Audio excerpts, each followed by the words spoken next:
Okay, we are live, and I hope that people are able to find their way over to the new link. So sorry about the technical difficulties. Um, I had some problems with OBS, and it crashed, and that killed our stream. So, uh, so Which happens. yeah. It happens. So I hope that everybody will be able to hear us okay, and Yeah, let I will be us able know if there's to any participate issues. in this in the stream. Um, so we do want to have live questions. I did post the link in the other one in the comments as well as the chat so that other people can find their way over. So I hope that you're able to find your way over. Um, Again, very sorry for the technical difficulties, technology issues, right? So Yeah. now that we have OBS working and our YouTube Live interview working, I would like to again introduce author Sarah Raughley. And her latest book is called The Bones of Ruin. And everything I've been hearing about this book sounds great, and Woohoo. it's something that I think that a lot of people who come to Pretty Heroes would be interested in seeing and reading. And so I hope you will enjoy this interview today. It's so nice to have Sarah join us.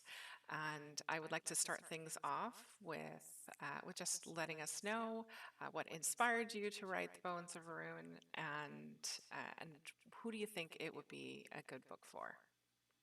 Yeah, so I'm glad to see some people here. Yes, Serena Silvercrest said, so happy you got the video working. Yeah, I'm so happy as well. So hey everybody, my name is Sarah Raleigh, author of The Bones of Ruin, and I write other fantasy novels. I wrote the Effigy Series, which is very Sailor Moon meets Pacific Rim. I guess you can put it like this. And I like to see The Bones of Ruin as I like to kind of call it 19th century supernatural Hunger Games. So my inspiration for this book was very much like all of the above. The 19th century sort of feel that I just absolutely adore. I love Victorian London and steampunk.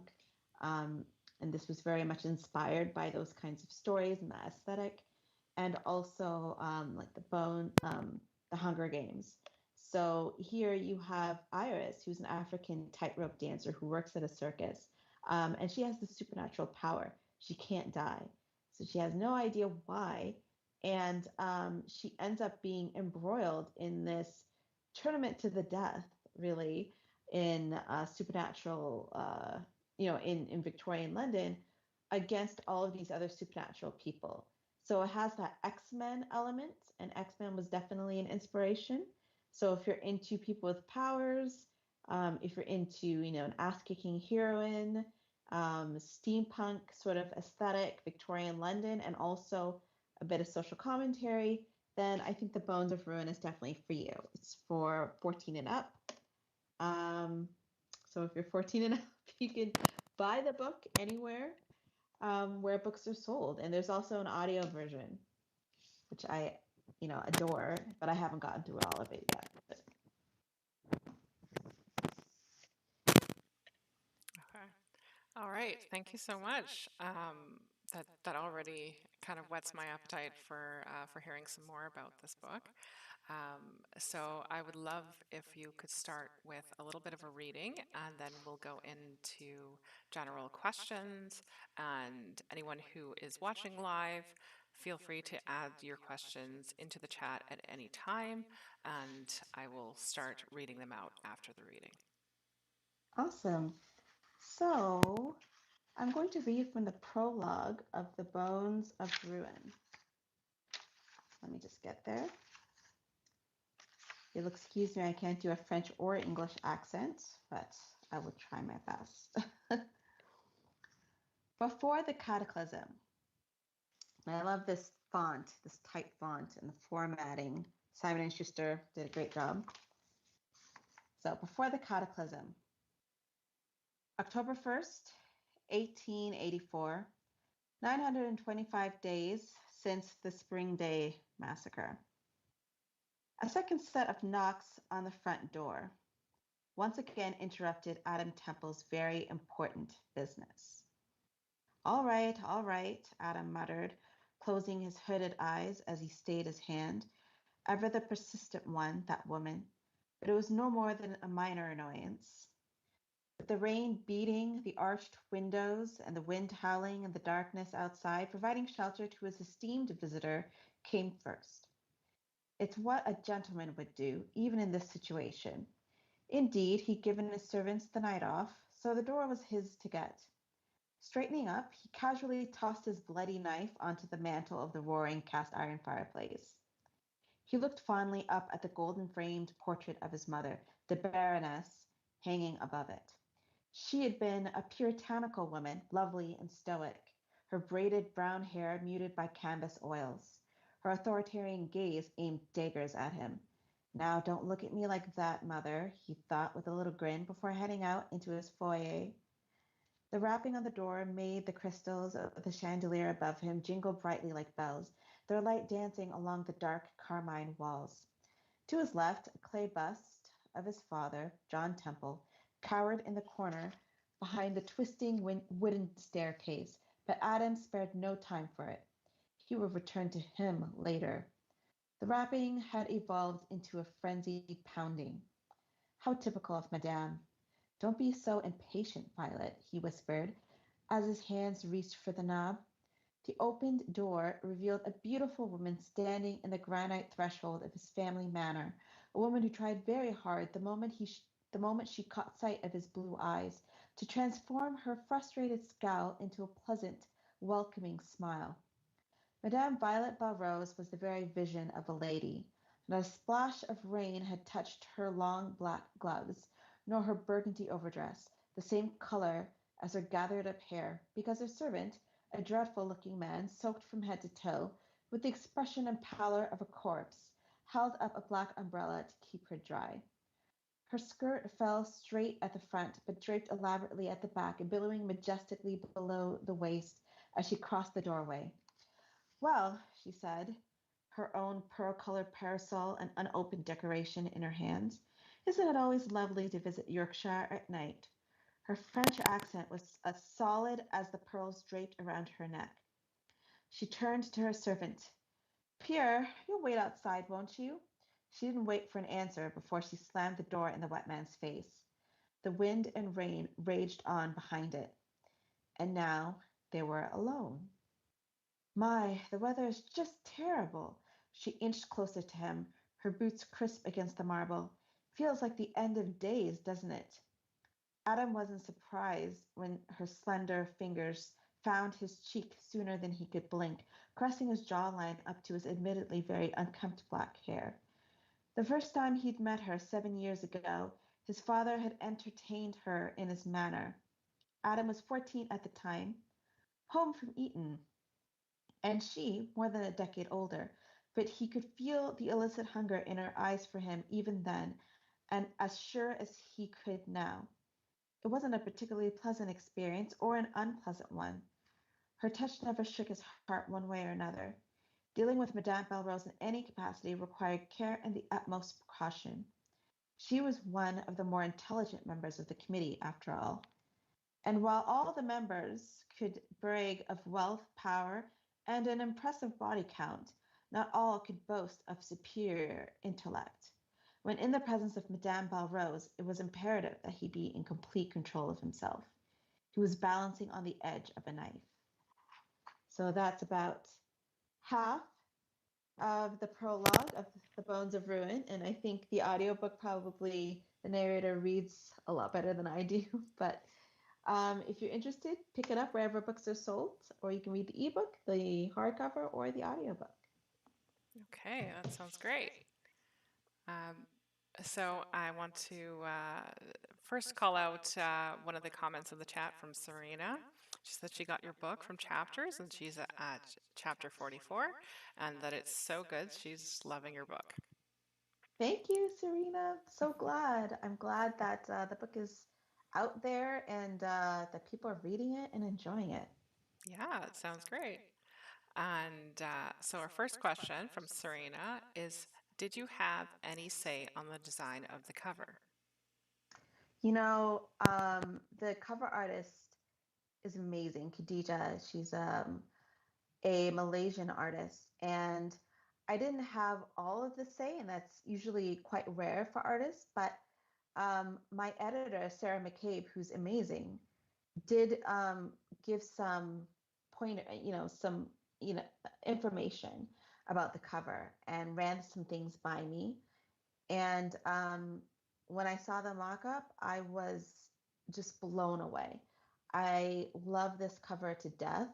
It is the cover that I always wanted, when thinking about writing as a young girl and wanting to write novels. And, it's especially important for me as a woman of color to see a Black girl on the cover in a beautiful dress, just looking very powerful.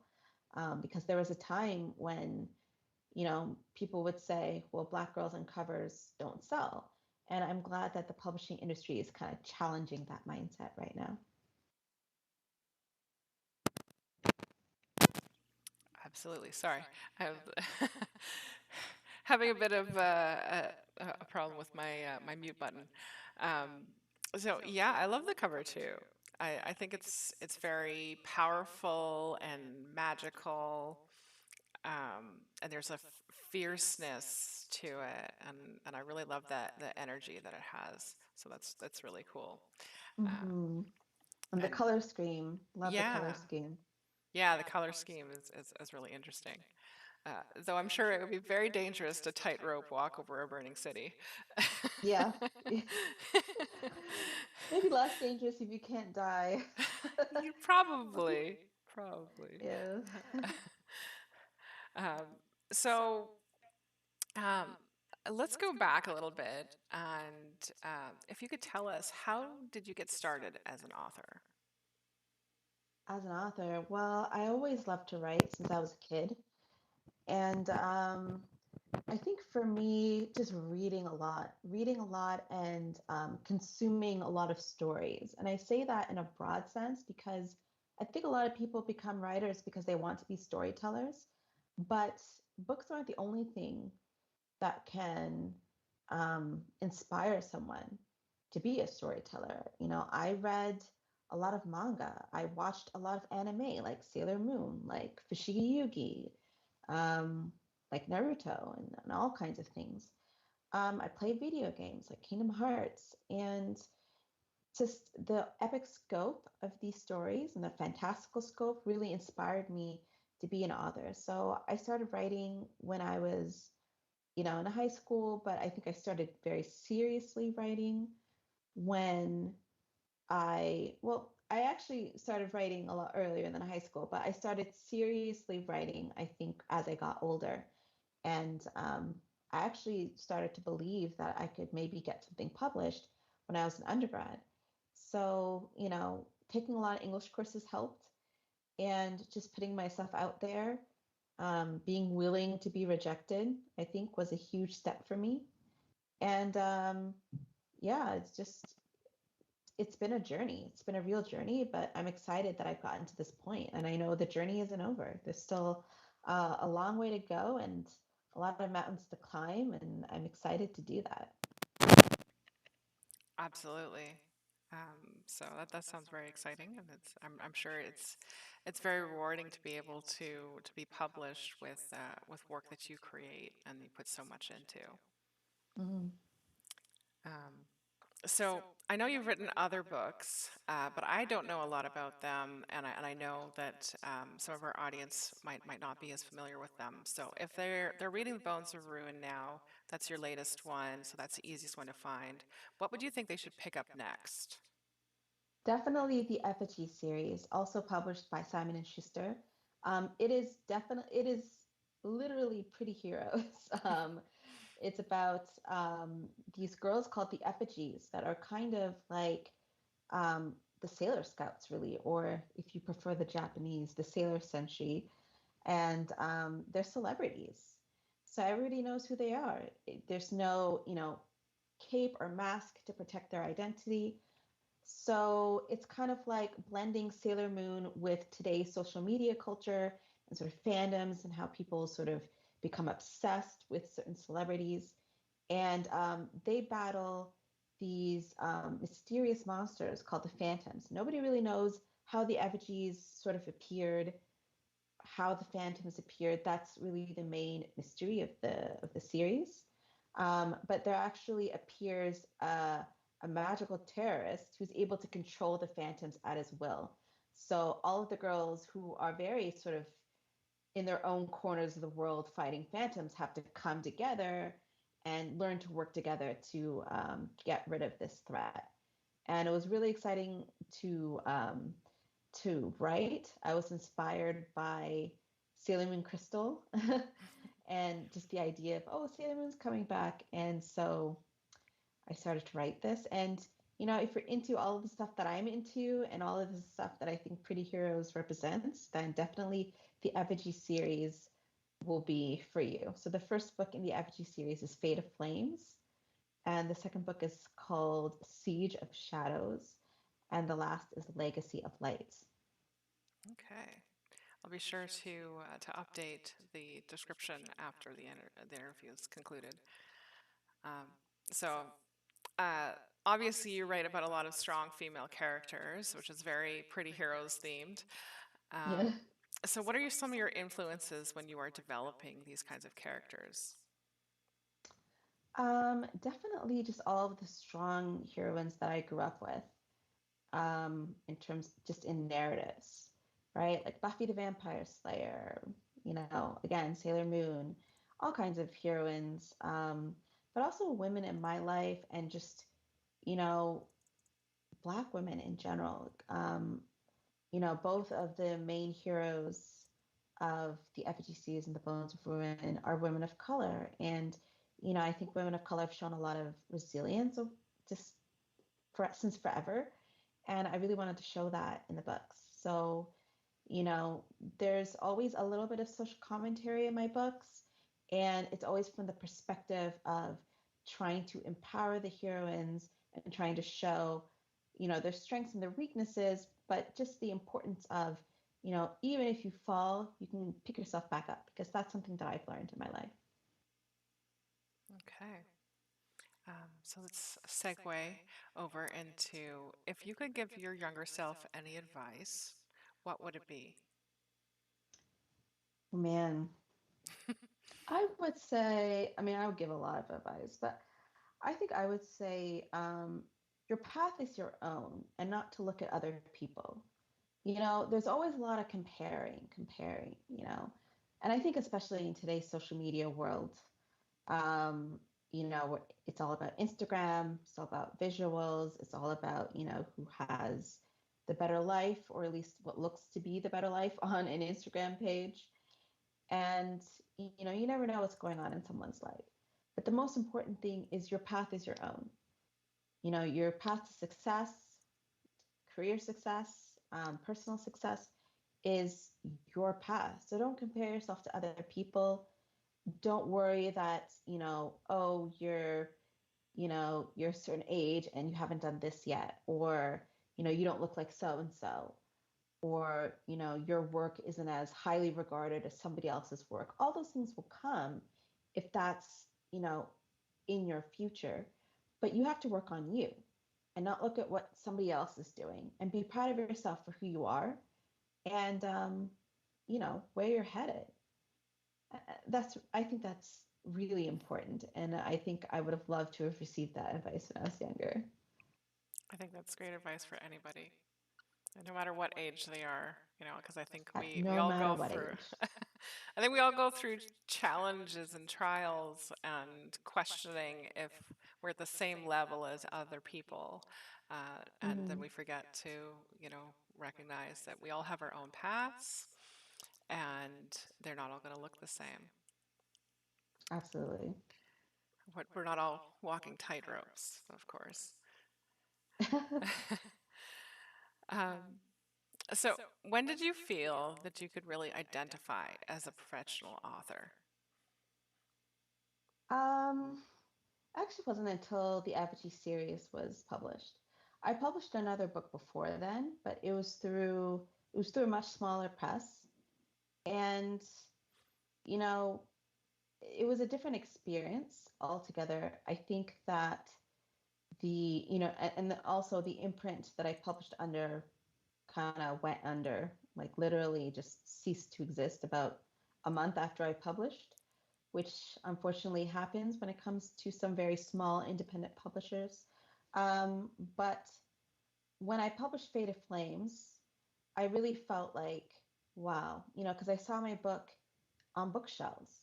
When I go to chapters, I see my book there. I see it in stock. I see reviews. I see, you know, yeah, I have people writing to me and telling me how much they love my book, or telling me that I inspired them, and or maybe I read a negative review, but that's still part of the process.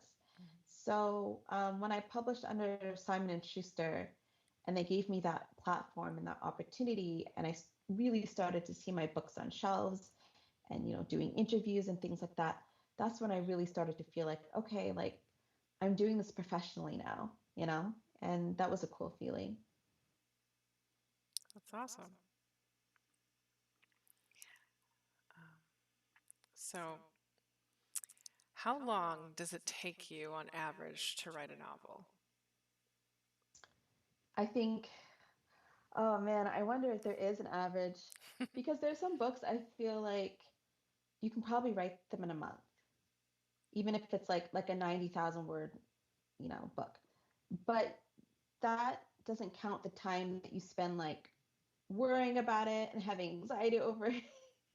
um, because I think, like, for me, once I sit down and start writing and I'm in the zone, it could probably take me like 4 weeks to complete a book. But it takes a lot of months to get me like to that point where I can write. Because first I got to prepare, I got to mentally prepare myself. Sometimes I don't feel like writing because I'm worrying about it and I'm anxious and I'm in my own head. And then I've got to outline and all this stuff, and the outline can change. And then sometimes life happens. So, you know, it really depends on the situation. But I would say for me, it's taken me like usually like 4 to 5 weeks to sit down and write a complete draft. Okay. Um, so I you're indicating that, like a lot of like your actual writing is a lot more time consuming. Um, Yeah, so how yeah. much world building and character backstories uh, do you tend to do before you write a full novel, or does it change if you know from the beginning that you want it to be a series? Oh yeah. If it's a series, then it's just a lot more work goes into it. Because you're not just planning one book, you're planning 3 books. But those 3 books are one story, or however long that series is. Bones of Ruin is going to be a trilogy, just like the Effigy series. So the pre-work, it was intensive. I had to sit down, I had to really world build. Um, that took a long time. I had to do a lot of research because the Bones of Ruin is historical fantasy. So I had to really go into the 19th century. And there's not a lot of books to really talk about, you know, what it was like for people of color in Victorian London. And not a lot of, you know, movies that I could go to for reference. So there was a lot of, finding academic books and articles and just research books to read, a lot of character work. And it can be frustrating because sometimes as you're writing, you put a lot of that stuff in and then it gets taken out because you don't need it, or it never really makes it into the story the way that you thought it would. But just for me, having that background, just knowing everything that I need to know before I jump into the book, it makes the writing process a lot easier. Yeah, I can see how that would work. Um, I always find it interesting how it all comes together, right? Um, Mm-hmm. okay. Um, So, what are some things that you think make you a better writer that you would also suggest as things for aspiring writers to try? I would say um, being open to criticism. Criticism can be difficult to take, and sometimes people just want to kind of hate and bash. That's just how things are.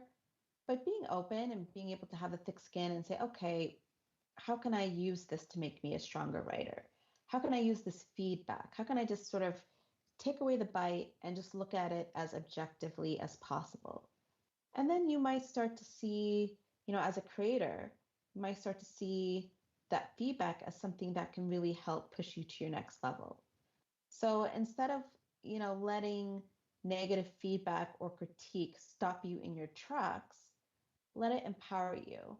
Let it make you say, okay, you know, do I need to kick up the romance?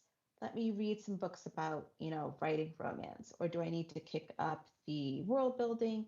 Let me read some world building craft books. Or let me practice, and being open to suggestions just helps you be just a better human being, I think, in general, but it also will make your writing and your creation stronger.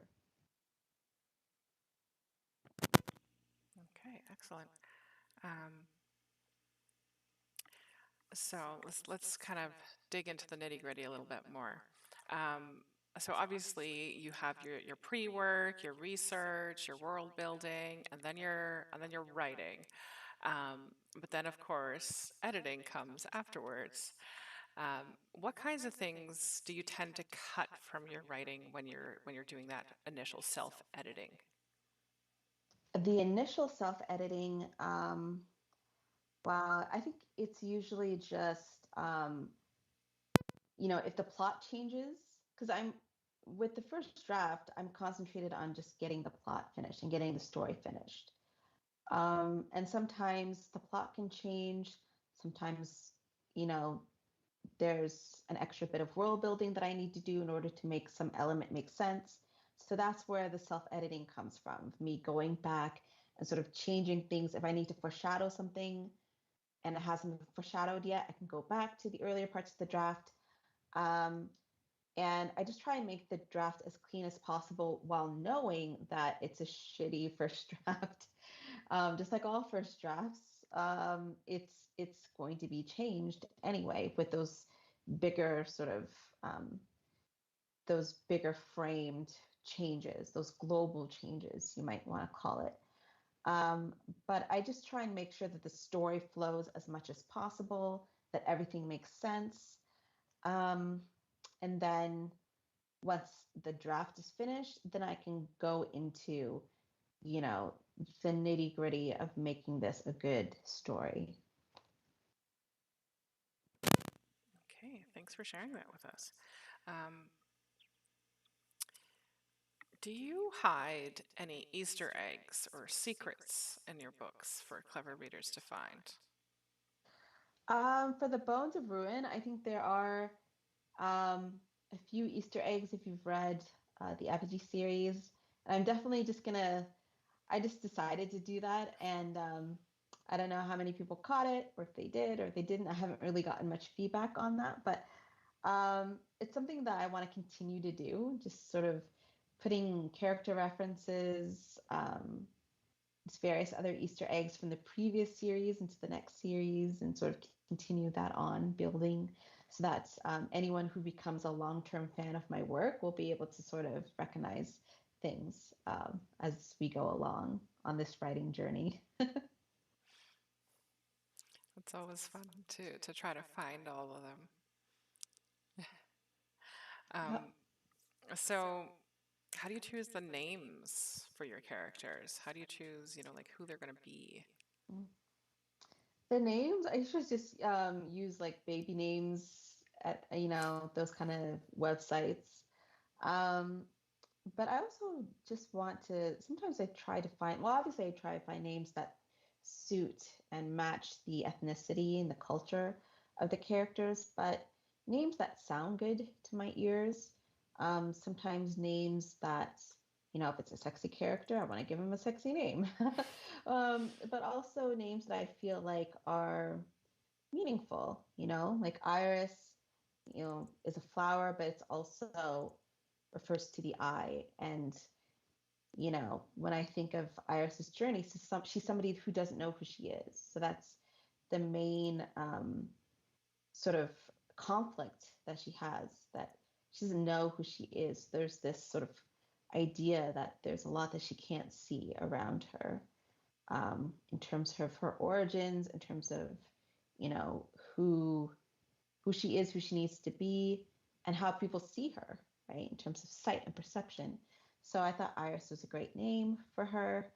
Um, but I try not to get bogged down with naming, just as long as it sounds good, and it's not like an overused name, then I'd go with it. Okay. Just trying to make sure that I'm not muted or anything. Because I keep forgetting. Um, okay. Um, so, what do you think is the most interesting that you found written about you or your books by somebody else? In terms of interesting, um, I was really excited when a jazz singer, I think named Shakira, I can't remember her name, but um, she was interviewed by the next chapter, and she suddenly just talked about my book. And I really wasn't um, expecting it. I thought that it was really interesting that this person, Shakura Saida, and I just thought it was very interesting that this jazz singer just randomly picked up my book and loved it enough that she wanted to talk about it on the next chapter, CBC's The Next Chapter with Sheila Rogers. And that's sort of the first sort of interaction that I had with the next chapter. Since then, I've done some interviews with Sheila, and it's really cool. Um, but she compared my book to another novel, which I loved, Sheila E.'s Angel Fall series. I don't know, Susan E.'s Angel Fall series. And it's a great series. And, when she compared the two and the two heroines, I had never thought of it before. But now it was in my head after I read that. And it's just really exciting when people who are also creators that you've never met are picking up your book and you just have no idea that they're enjoying it. So that's pretty cool. And of course, I always love hearing from fans, whether through my website, sarahrawley.com, or through my Twitter or Instagram, which is like at S_Rawley. And when I do hear from fans, it just excites me. Like I'm always happy to know that my books are reaching people. Hmm. And I hope that as things like conventions and conferences are coming back, that you'll be able to be out there more in person and meet more of your fans and introduce new readers to your books. I think that'll be a very interesting year ahead. So excited for that. Yeah. Um, so you were mentioning a comparison to another author, and I was going to ask also if there was a book by another author that you would recommend for people who enjoy your novels. That is a good one. I will say, in terms of somebody that you can read whose work might be similar, I guess, to The Bones of Ruin, um, perhaps The Last Magician, which is also published by Simon and Schuster. Um, I believe the author is named Lisa Maxwell, and it's also very like fantasy, but historical fantasy. And I would also say that I love E.K. Johnson's work. She's also a Canadian author. Amazing Canadian author. She writes a lot of like Star Wars books. And what was the last book that that it was called? Oh gosh, Aetherbound.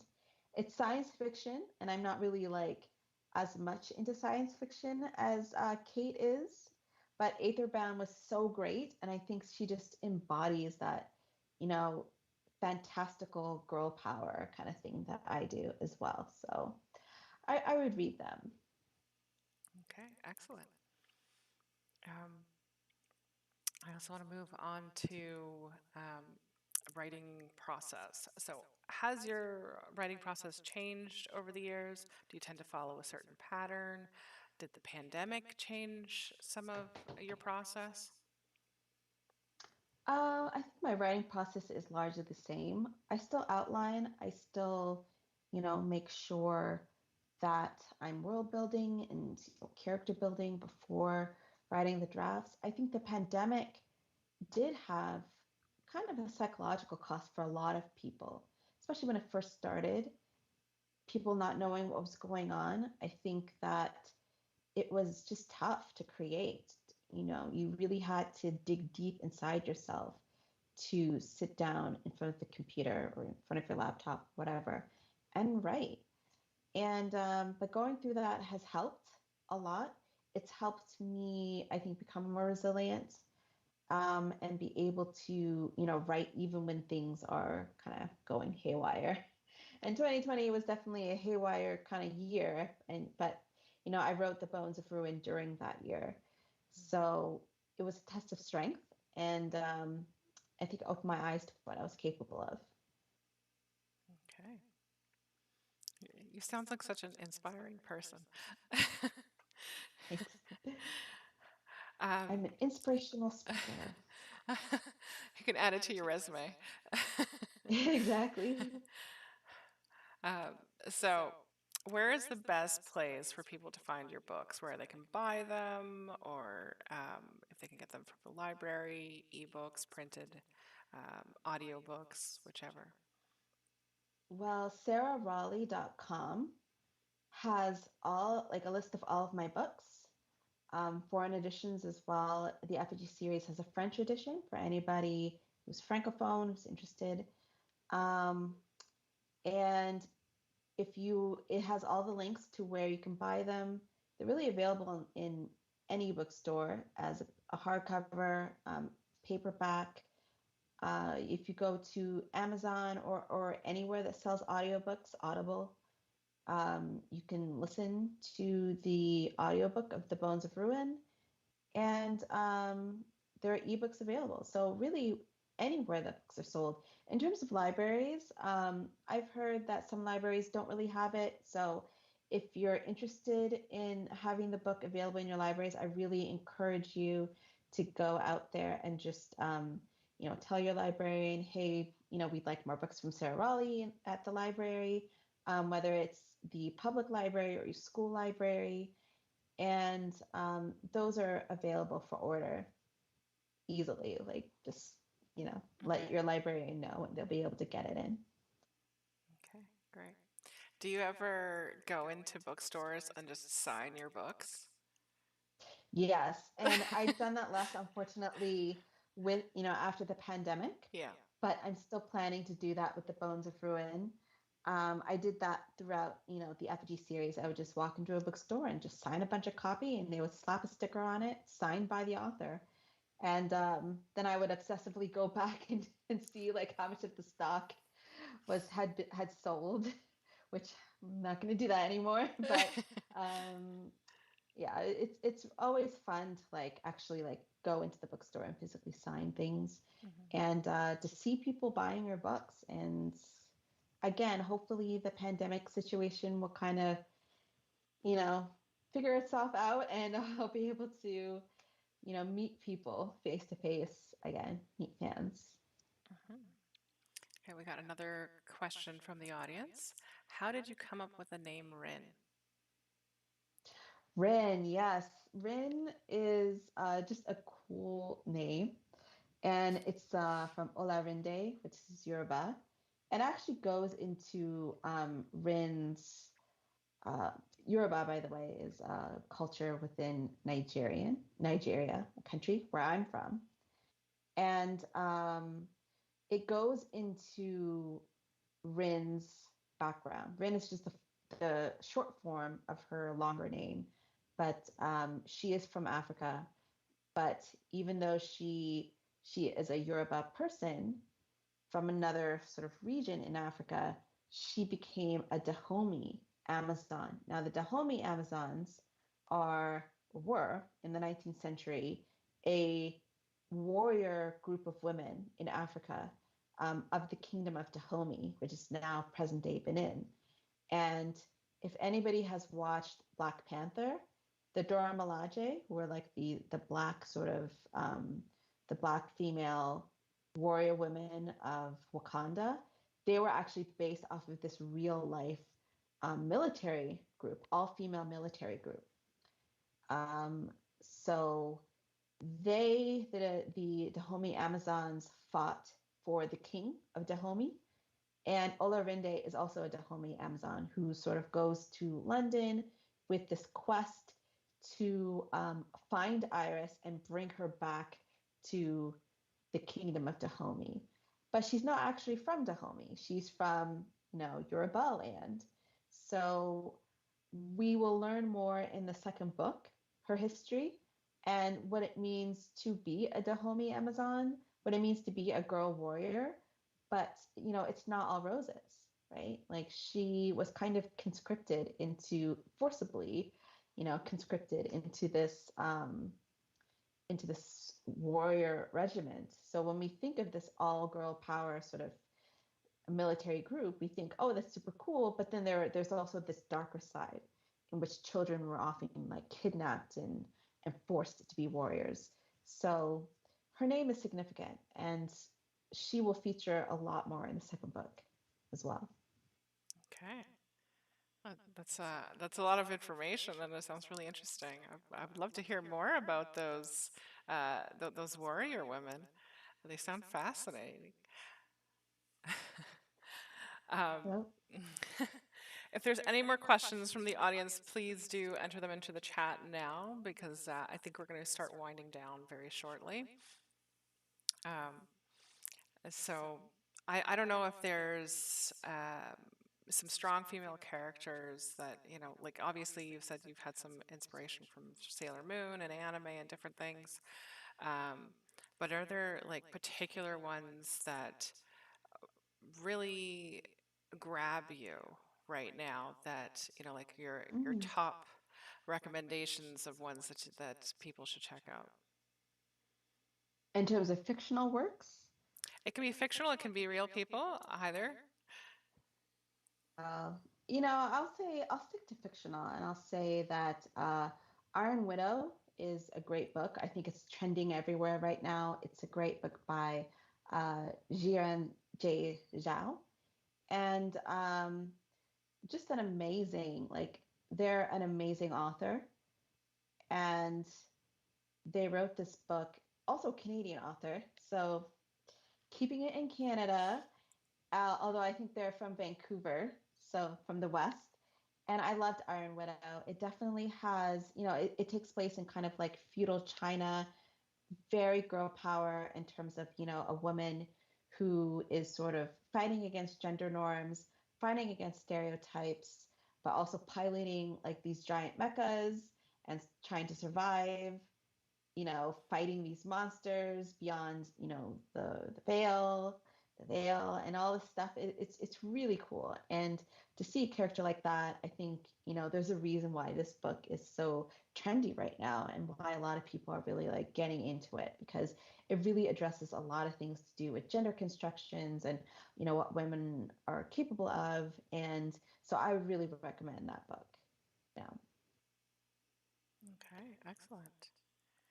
Um, so when we are going to talk about gender expressions, obviously you are writing about a lot of strong female characters, but when you're trying to craft characters in different gender expressions, are there challenges that you come across in trying to express like the certain types of gender expressions? Are they more difficult for you if it's not like yourself? Yeah, I mean, the main characters are usually, usually similar to me in terms of like my identity expression and taste. But I understand for me as, a cisgendered heterosexual woman, I know that there are experiences that that I don't have, but I also want there to be, you know, a world of experience in these stories. I want these characters to show all kinds of different expressions and all sorts of different identities.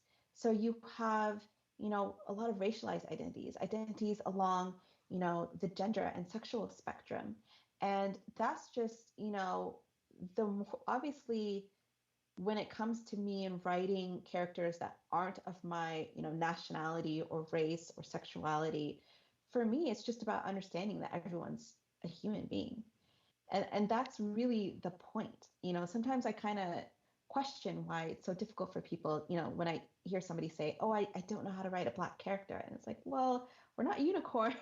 You know what I mean? Like, we're people, we have the same, we have, if you prick us, we bleed, right? We have the whole human spectrum of motion and wants and desires, and Mhm. just understanding that will help open one up to be able to write characters that come from all different kinds of backgrounds.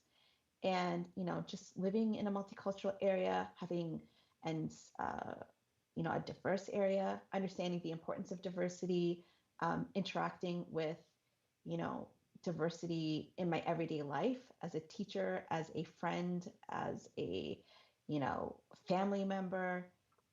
I know that that's something that must be in my books and is key to my books. So Okay, excellent. One more audience question. Do you have a favorite ship in your books? I feel like I shouldn't say that as the author, because what if I upset somebody of like the opposite ship? Iris has a number of love interests, so I imagine that people can ship her with anyone. I'm the kind of person who, there's some authors that are like, this is how it has to be. And I'm kind of more open. So I'm like, whoever you want to ship, just ship it. And I'll ship it too. If you ship it, I probably ship it somewhere in my heart. So I'm cool with anything, with any of it. So we're not gonna get uh, any Yep. reveal there. I'm gonna I keep I things guess if it's not in the mum. book, then we'll just never know. I never know, but people can get creative. I know, like being a fangirl in multiple different fandoms, I've seen all kinds of crack ships. I've seen and just great fan art of ships that were sunk unceremoniously. I'm still like a Zutara fan from Avatar: The Last Airbender. That never happened, but I still ship it. So I love all the ships. Just to know that people are engaging Mhm. in my work like that, it's just A plus. Excellent. Do you think maybe one day one of your books might end up becoming like a series or a movie? Oh, like a TV series. Oh, Yeah. that would be awesome. That would be awesome. And if you want to see it happen, bug people. You've got to Yep. at Netflix and Hmm. Hulu and all those other places, and just let them know about the Bones of Ruin, because I really, I was mostly inspired by visual medium, right? Hmm. Like anime and manga and TV shows and movies, and so I'm a very visual writer, and I write books in a way that I think that they could be adapted to screen, because there's a lot of, you can see the action and there's a lot Hmm. of that there. So, I would love, love, love for one day one of my books to, become adapted into some other medium. So if you want to see it happen, you got to bug people. So any of my fans out there that come across this video, don't be afraid to talk up a producer if you know one, or Hmm. just like at someone on Twitter. You never know. Yeah, might make a hashtag trend, you know. Exactly. Like, you never know, right? So, where can fans expect to see you next? Either in person or Well, online? ooh, I am pretty sure I'm doing a bunch of more um, promotional things, interviews in the new year. I think it's been a very busy year, so this is probably the last of the year. We're wrapping up December with a bang, and Yay! I would say just always follow me on Twitter, follow me on Instagram, so you know what's happening, and yeah, you'll see me. The second book of the Bones of Ruin is coming out in 2023, but I have some other projects coming out before then, I believe. And I'm always, on social media. So if anyone wants to hit me up at any point in time, um, I'm always available. Okay, great. And I hope that sometime in the future we will be able to see you at a Pretty Heroes event in person. Absolutely. I would love, I mean, the fact that it's in Toronto and it's Mhm. like a stone's throw away from me, I would love to just drive over and see everybody. Just be awesome. Yeah, I have a lot of positive, optimistic hopes for our next event in July. We just had our mini holiday event, and that went all right. It was small and chill, but it was a good ease back into conventions, and I hope that things will be more exciting next year.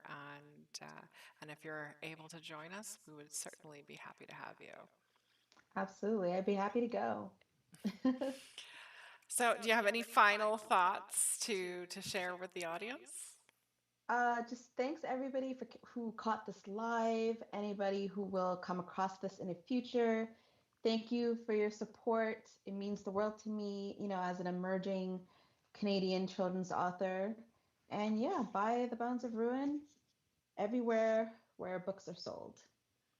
Okay, great. Thank you so much, Sarah Raleigh, for joining us today and telling us about the Bones of Ruin, as well as the Effigy series and all your books. And I'm so glad we were able to connect and have this live interview. And I look forward Me to too. seeing more in the future. And as always, every girl can be a hero because everyone can be a hero. Thank you, everybody, for joining us today. Thanks, guys.